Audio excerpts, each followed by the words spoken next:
आइए दोस्तों, आज हम अपना नेक्स्ट टॉपिक शुरू करेंगे और वो टॉपिक है आरएनए वर्ल्ड। तो देखिए आरएनए में क्या लिखा हुआ है। RNA was the first genetic material. सबसे पहला जेनेटिक मटेरियल क्या है? आरएनए। ठीक है, सबसे ओल्डेस्ट जेनेटिक मटेरियल वो है RNA. There is now enough evidence to suggest that essential life process such as metabolism, translation, splicing, ठीक है, ये जो भी प्रोसेस है इवॉल्व आरएनए, ठीक है, कि जो ये प्रोसेस है कहाँ से बनता है? आरएनए के अकॉर्डिंग ही बॉडी में प्रोटीन बनता है, या उसी के अकॉर्डिंग आगे जो भी बॉडी में प्रोसेस होना होता है वो होता है। RNA use to act as a genetic material as well as a catalyst, कि आरएनए एक तो जेनेटिक मटेरियल की तरह भी काम करता है और साथ ही साथ एक कैटलिस्ट की तरह भी ये काम करता है। ठीक है, तो देखिए आगे फिर क्या लिखा हुआ है। अब कैटलिस्ट है तो क्या होगा? कैटलिस्ट है तो सीधी बात है वो रिएक्टिव होगा ही। जब कैटलिस्ट का मतलब क्या हुआ? रिएक्टिव, क्योंकि रिएक्ट ही नहीं करेगा तो कैटलिस्ट की तरह काम ही नहीं कर सकता। There are some important biochemical reactions in living system that are catalysed by RNA. ठीक है, कई सारे जो है बॉडी में रिएक्शन वो आरएनए ही कैटलाइज करते हैं। But RNA being a catalysed was reactive and hence unstable, कि अगर कोई भी कैटलिस्ट की तरह काम करेगा तो वो क्या होगा? रिएक्टिव होगा और साथ ही साथ अनस्टेबल होगा। Therefore DNA has evolved from RNA with chemical modification that make it more stable. ठीक है, कि आरएनए जेनेटिक मटेरियल पहले था लेकिन ये स्टेबल नहीं है, तो इसी वजह से क्या हुआ? इसमें कुछ केमिकली मॉडिफिकेशन हुआ। मॉडिफिकेशन मतलब कुछ बदलाव हुआ, कुछ चेंजेस हुआ, और चेंजेस होके क्या बना? डीएनए। ठीक है, यानी जो डीएनए है ये आरएनए का ही एवोल्यूशन होके हुआ है, यानी आरएनए से ही डीएनए बना है। एवोल्यूशन मतलब चेंज, ये भी चेंज है। ठीक है, काफ़ी टाइम के बाद जो बदलाव आता है उसको बोलते हैं एवोल्यूशन। यानी जो आरएनए में बदलाव आया उसके बाद बना डीएनए, जो कि ज़्यादा स्टेबल है एज कम्पेयर टू आरएनए। ठीक है, DNA being dual standard and having complementary strand further resist changes by evolving a process of repair। Clear हुआ कि इसका जो डबल स्टैंड होता है डीएनए, तो ये क्या करता है? रसिस्ट चेंजेस, यानी बदलाव को रोकता है। ठीक है ना, यानी जितना जल्दी आरएनए में चेंजेस हो सकता है उतना जल्दी डीएनए में चेंजेस नहीं हो सकता है, क्योंकि डबल स्टैंडर्ड है तो ये कॉम्प्लीमेंट्री है, एक दूसरे के साथ बंधे हुए, किसी और के साथ जल्दी रिएक्शन करेगा नहीं, और करेगा नहीं तो बदलाव आएगा नहीं। तो देखिए फिर हमारा जो नेक्स्ट टॉपिक शुरू होता है वो है रेप्लिकेशन। तो आइए देखते हैं रेप्लिकेशन में क्या है। While proposing the double helical structure for DNA, Watson and Crick had immediately proposed a scheme for replication of DNA, कि जैसे वाटसन और क्रिक ने डबल स्टैंडर्ड दिया था डीएनए का स्ट्रक्चर, तो उसी टाइम पे ये रेप्लिकेशन के बारे में भी बात की गई। ठीक है, और उन्होंने क्या कहा देखिए, वो ये है, it has not escaped our notice that the specific pairing we have postulated immediately suggests a possible copying mechanism for genetic material। तो इसमें देखिए क्या बनता है? कॉपी बनता है। ठीक है ना, और कॉपी मीन्स जिस तरीके से हम फोटो कॉपी करवाते हैं ना, एग्जैक्ट एकदम वैसा ही लिखा हुआ आता है जो जो उस पे लिखा हुआ होता है, तो इसी तरीके से जो नया कॉपी बनता है उसमें भी एग्जैक्ट सेम वैसा ही डीएनए नया वाला भी बनता है। क्लियर हुआ? तो यही कह दिया किसने? वाटसन और क्रिक ने। The scheme suggest that two strands would separate and act as template for synthesis of new complementary strand. Clear हुआ? तो कह रहा है कि जो डीएनए है, ठीक है ना, डीएनए का जो पुराना वाला दो स्ट्रैंड है, देखिए डायग्राम में देखिए कि ये जो पुराने जो स्टैंड है दोनों, ये देखिए ये पुराने वाले हैं, ये सब क्या है? ये दोनों पुराने वाले हैं। लेकिन जो नया वाला बनता है तो नए वाले में देखिए क्या है? एक तो ये पुराना वाला है रेड वाला और ब्लू वाला नया स्ट्रैंड। क्लियर हुआ? देखिए थोड़ा ध्यान से क्या कह रहा है कि जो स्ट्रैंड पुराना वाला है, पुराना ये दो स्ट्रैंड है, ये दोनों स्ट्रैंड खुल जाएगा। ठीक है, और ये दोनों स्ट्रैंड खुलने के बाद ये जो एंड आएगा ना, इसका एंड, वहां से इसका कॉम्प्लीमेंट्री यानी इसी का ऑपोजिट बनना शुरू होगा। तो इस तरीके से देखिए, ये दो था सिंगल सिंगल, अब इसी के यहाँ बीच से खुलता हुआ चला जाएगा ऊपर तक, और ये अलग होते होते एक पैर इधर चला जाएगा, एक पैर इधर। क्लियर हुआ? यानी पुराने जो दोनों था वो दोनों किस तरीके से काम कर रहा है, तो वो काम कर रहा है एज अ टेम्पलेट। ठीक है ना? क्लियर हुआ? किस तरीके से काम कर रहा है? टेम्पलेट। टेम्पलेट मतलब ये दोनों एक जैसे पेरेंट की तरह काम कर रहे हैं, एक तरीके से ऐसे कह सकते हैं। ये पेरेंट के जरिए फिर ये नया वाला बनेगा। ठीक है, क्लियर हुआ? तो एक बार फिर से देख लीजिए। देखिए क्या कह रहा है कि जो पुराने वाला है, ठीक है, वो सेपरेट हो जाएगा। ठीक, और दोनों एक टेम्पलेट की तरह काम करेगा, जिससे कि दोनों से नया कॉम्प्लीमेंट्री बनेगा, मतलब दो स्टैंड बन जाएगा। ठीक है, after completion of replication, replication means जैसे ये रेप्लिकेशन हो जाएगा, मतलब ये पूरा दोनों अलग होके ये एक पेयर इधर और एक पेयर इधर, तो दो पेयर बन जाएगा। क्लियर हुआ? उसके बाद देखिए क्या होगा, each DNA molecule would have one parental and one newly synthesise strand. तो कह रहा है कि ये जो दूसरा जो नया वाला बनेगा, ठीक है, उसमें क्या होगा, एक तो पुराना वाला होगा मतलब पेरेंटल, ठीक है, और एक नया सिंथेसिस होगा। जैसे थोड़ा समझने के लिए देखिए मैं सीधा लाइन बना के आपको समझाता हूँ कि ये सपोज करिए दो स्ट्रैंड है डीएनए के।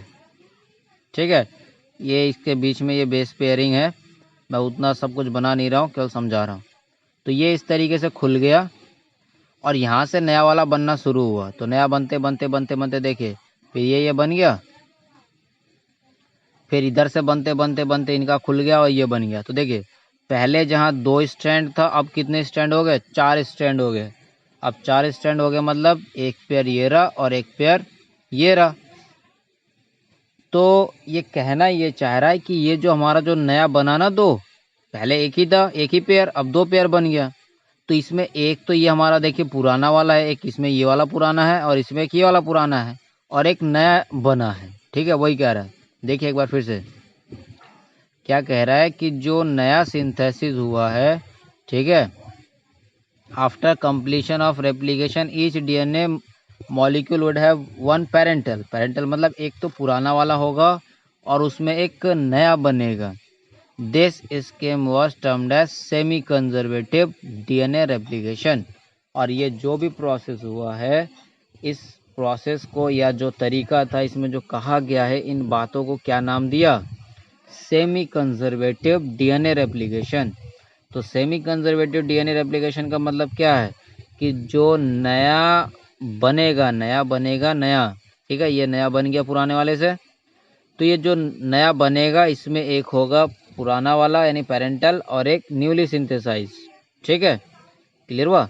तो यही कहलाता है सेमी कंजर्वेटिव। अगर मैं थोड़ा कलर बना के दिखाऊं आपको तो समझिएगा कि जैसे सपोज करिए ये क्या है, ये रेड वाले दोनों पुराने हैं।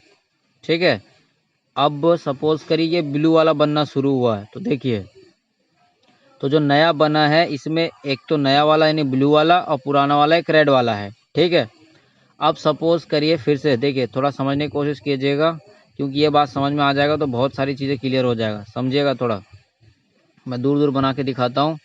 ठीक है, ये देखिए ये है पुराना वाला। ठीक, क्लियर हुआ? फिर इसका बन गया ये दो नया वाला, तो नया वाला बनते दो पेयर हो गया। अब देखिए अगेन सपोज करिए कि इसमें से इसका फिर से रेप्लिका बन रहा है, मतलब इसमें फिर से ये डिवाइड हो रहा है। तो देखिए अब कितने बनेंगे इसके, पहले एक पेयर था फिर दो पेयर बन गया। ठीक है, अब दो पेयर से कितने पेयर हो गए, एक पेयर ये रहा एक पेयर ये रहा। एक पेयर ये, एक पेयर ये, ठीक। तो देखिए अभी भी जो पहले पुराना वाला एक था रेड रेड, पहले चांस में दोनों पुराना वाला रेड रेड था, फिर दूसरे चांस में पुराना वाला कौन हो गया, यानी पेरेंटल, एक तो ब्लू हो गया और एक रेड हो गया, है ना। तो देखिए अब जो बना है इसमें भी देखिए अभी भी रेड वाला है, ठीक है, और दूसरे वाले में ब्लू वाला आ गया है। क्लियर हुआ, यानी कि एक जो साइड है वो तो पुराना वाला रहेगा ही। देखिए ये पुराना वाला आया और एक नया वाला, ठीक है। अब इसी बात को प्रूव करने के लिए कुछ एक एक्सपेरिमेंट किए गए, तो उन एक्सपेरिमेंट को देखिए। यहाँ पे देखिए अब लिखा हुआ है कि सेमी कंजर्वेटिव को अब एक्सपेरिमेंटली प्रूव करना है। तो देखिए लिखा हुआ है द एक्सपेरिमेंटल प्रूफ। तो आई थिंक अभी मैं आपको समझा पाया हूँ, ठीक है। तो अगर समझा पाया हूँ तो यही चीज़ को देखते हुए आगे ये प्रैक्टिकल परफॉर्म किया गया है, ठीक है। तो देखिए अगर प्रैक्टिकल आप थोड़ा सा ध्यान से देखेंगे तो देखिए ये है पुराना वाला, ठीक है, रेड रेड करके बना दिया पुराना वाला। ये पुराना स्टैंड क्या है, दोनों रेड रेड है, ठीक है, ये रेड हो गया। अब जो नया बनेगा तो देखिए, तो जैसे ही इससे दो स्टैंड बनेगा, मतलब दो में देखिए ये जो मतलब कर्व करके बनाया हुआ, मैं सीधे सीधे बनाया हूँ ताकि आपको समझ में आ जाए। तो एक तो ये हो गया ये आपका पुराना वाला, ठीक है। अब उसके बाद नया वाला आएगा, मतलब ये आ गया नया वाला, ठीक है। ये क्या आ गया, ये एक नया वाला आ गया। क्लियर हुआ। अब देखिए अब रेड वाला तो क्या कहता है कि दो ही स्टैंड है, अब कितना भी नया स्टैंड बना लो, अब रेड वाला तो ज़्यादा हो नहीं सकता। तो देखिए अगर ये फिर से आप इसका कराओगे तो क्या होगा, पुराना हो गया आपका, सॉरी थोड़ा कलर चेंज कर देता हूँ, पुराना वाला क्या हो गया आपका रेड, ठीक। अब फिर इसमें क्या आ गया, ये तो दो रेड वाला हो गया। अब देखिए अब ये ग्रीन वाला, ये रहा एक ग्रीन, ठीक, और ये रहा एक ग्रीन। अब ये चारों क्या एक मतलब पेरेंट की तरह काम करेगा। अब सपोज करिए अभी जो बन रहा है उसका भी कलर हमने क्या रखा, ग्रीन। तो देखिए ये हो गया ग्रीन और ये रेड वाले के साथ ये हो गया ग्रीन, ठीक है।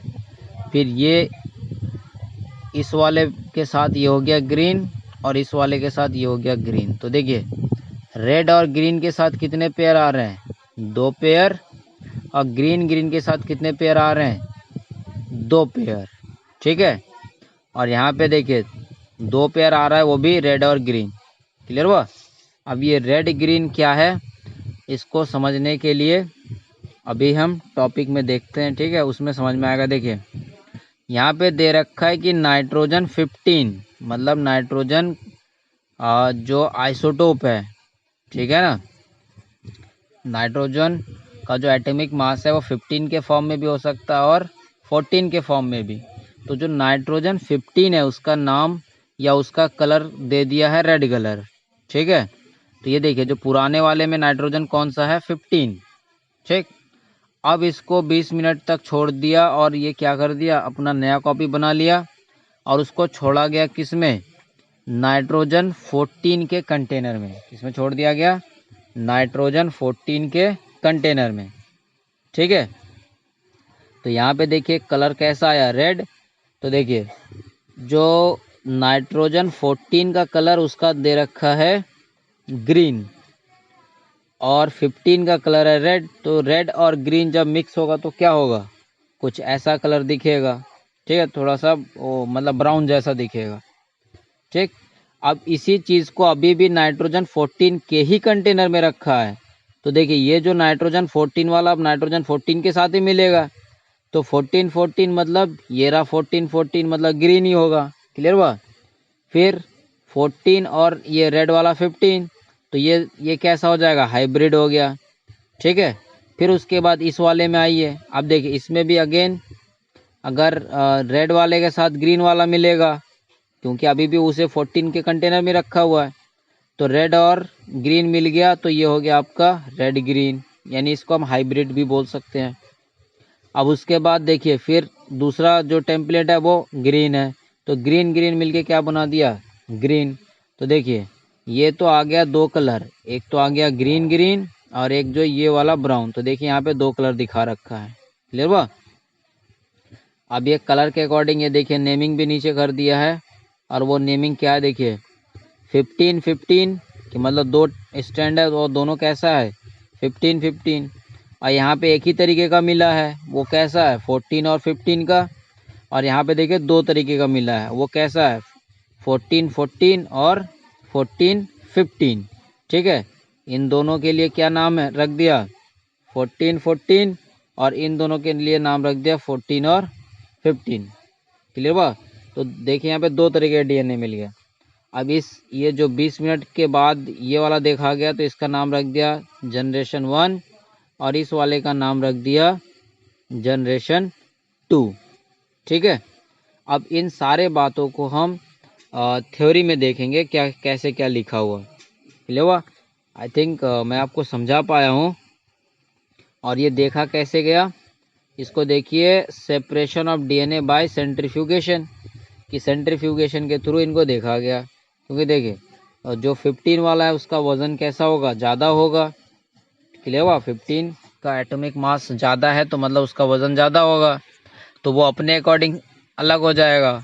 और 14 वाले का मास अलग होगा तो वो अपने अकॉर्डिंग अलग हो जाएगा। तो जिससे हमें क्या दिख जाएगा, दो तरीके का डीएनए दिखेगा। कौन से जनरेशन में, ये सेकंड वाले जनरेशन में दो तरीके के डीएनए दिख जाएंगे। क्लियर हुआ। तो आइए अब थोड़ा सा हम थ्योरी में देख लेते हैं क्या लिखा हुआ है। It is now proven that DNA replicate semi conservatively, कि ये तो पता चल गया कि यहाँ सेमी कंजर्वेटिवली होता है। सेमी कंजर्वेटिवली मतलब एक स्टैंड तो पुराना रहेगा और एक स्टैंड नया रहेगा।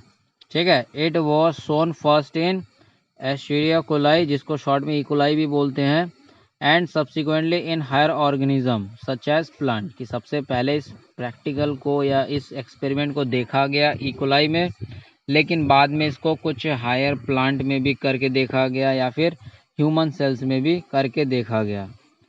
Matthew Meselson and Franklin Stahl performed the following experiment in 1958।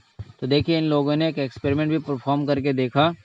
तो आइए देखते हैं क्या देखा। क्लियर हुआ। और वो क्या है जो हमने भी डिस्कस किया, अब उसी चीज़ को मैं आपको लाइन टू लाइन समझा दे रहा हूँ। They grow E coli in medium containing, अब देखिए वो मीडियम कौन सा है 15 नाइट्रोजन NH4Cl। ठीक है, और ये 15 क्या है, ये नाइट्रोजन का एक आइसोटोप है।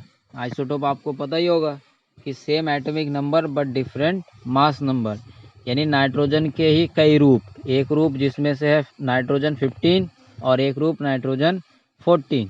तो ये नाइट्रोजन 15 का मतलब क्या है, नाइट्रोजन का ही एक आइसोटोप है। As the only nitrogen source for many generation, the result was that 15 nitrogen was incorporated into newly synthesized DNA।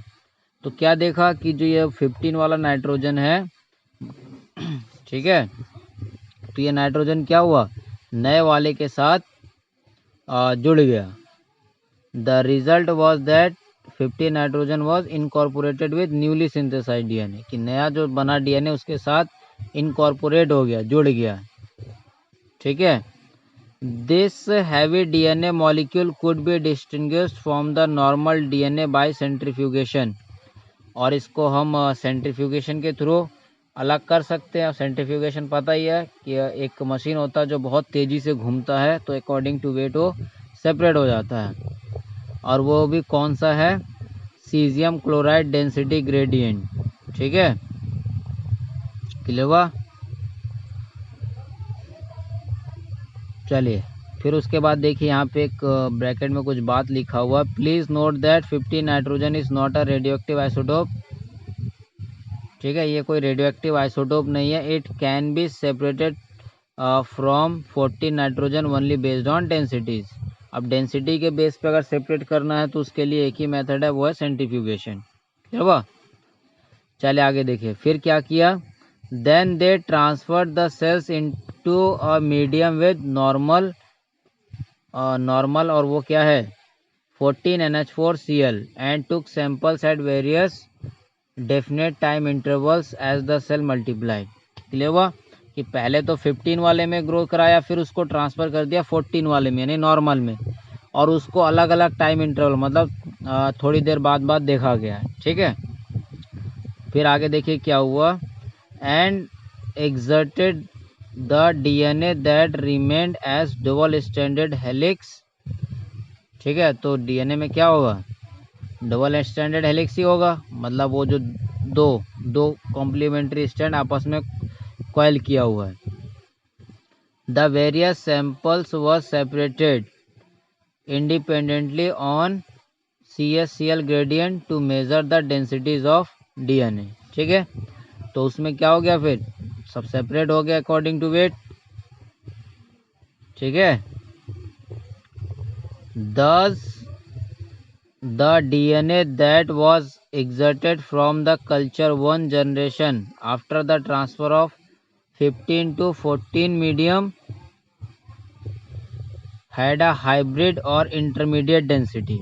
Clear हुआ कि जो पहला जनरेशन मिला, ये जो पहला वाला, तो इसमें क्या हुआ, ये डेंसिटी क्या हुआ, ना ही 14 का आया ना ही 15 का आया, इसमें जो डेंसिटी आया वो दोनों का हाइब्रिड आया, मिक्स डेंसिटी आया। ठीक है, यहाँ पे देखिए, यहाँ पे डेंसिटी केवल 15 वाला था, हैवी था, और यहाँ पे क्या है, हाइब्रिड आया, मतलब ना ही हल्का है ना ही भारी है, यहाँ 14 और 15 के बीच का आया। और यहाँ पे देखिए, एक तो इधर आपका एक साइड हो गया लाइट भी आया और हाइब्रिड भी आया। ठीक है, तो देखिए यही बात लिखा हुआ है, और ब्रैकेट में देखिए क्या लिखा हुआ है, that is after 20 minute E coli divides in 20 minutes.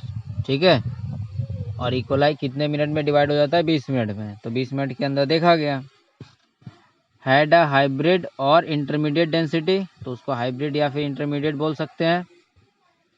DNA exerted from the culture after another generation that is after 40 minute, यानी पहला 20 मिनट और दूसरा 20 मिनट, टोटल 20 मिनट 40 मिनट, यानी 40 मिनट बाद सेकेंड जनरेशन देखा गया, और उसमें क्या दिखा, composed of equal amount of hybrid DNA and light DNA, कि मतलब जितना भारी डीएनए मिला था उतना ही कैसा मिला था, उतना ही लाइट डीएनए मिला था। तो अब कह रहा है if E coli was allowed to grow for 80 minute, इसको अगर 80 मिनट के लिए रख दे, then what would be the proportions of light and hybrid densities. तो आप निकाल सकते हैं कि 80 मिनट के बाद कितना होगा, है ना। तो कैसे निकालेंगे, देखिए, अब देखिए 60 मिनट में कितना हो जाएगा। अब अगेन इस 2 का 4 बनाइए, फिर इस 2 का 4 बनाइए, फिर इस 2 का 4 बनाइए, फिर इस 2 का 4 बनाइए। ठीक है, फिर उसके बाद 60 मिनट के बाद आएगा, फिर उसमें आएगा। तो देखिए ये जो हाइब्रिड का तो प्रोपोर्शन हमेशा 2 ही रहेगा। ठीक है, बाकी वो जो बढ़ेगा उसके अकॉर्डिंग आप उसका रेशियो निकाल लेंगे। ठीक है, very similar experiments involving use of radioactive thymidine to detect distribution of newly synthesized DNA in the chromosome was performed on Vicia Faber by Taylor and colleagues in 1958. The experiments proved that the DNA in chromosome also replicates semi-conservatively. तो कह रहा है same यही experiment radio active thymidine, radio active मतलब जिसमें से automatic light निकलती रहती है। ठीक है, तो इसके जरिए किया गया, मतलब रेडियो एक्टिव किया, तो मतलब जिस भी मॉलिक्यूल में रेडियो एक्टिव होगा उसमें से क्या होगा, थोड़ा सा उसका चमक होगा। ठीक है, जिसके जरिए हम ये पता कर पाएंगे कि हाँ जिस मॉलिक्यूल में थायमिडीन है रेडियो एक्टिव वाला वो चमकेगा, और जिसमें रेडियो एक्टिव वाला थायमिडीन नहीं होगा वो नहीं चमकेगा। ठीक है, तो इससे भी पता चल जाएगा कि कितने स्टैंड है। वही कह रहा सेम यही एक्सपेरिमेंट किया गया, तो देखा गया कि जो क्रोमोसोम में जो डीएनए होता है वो भी सेमी कंजर्वेटिवली ही होता है। सेमी कंजर्वेटिवली मतलब एक स्टैंड पुराना वाला और एक स्टैंड नया वाला। ठीक है दोस्तों, तो इस तरीके से हमारा ये टॉपिक भी ख़त्म हुआ। उसके बाद हम शुरू करेंगे नेक्स्ट टॉपिक। तो आज के लिए इतना ही, तब तक के लिए सुरक्षित रहिए, पढ़ते रहिए, बढ़ते रहिए। जय हिंद। और अच्छा लगे तो हमें भी लाइक और शेयर करके हमारा भी मोटिवेशन बढ़ाते रहिए। Thank you.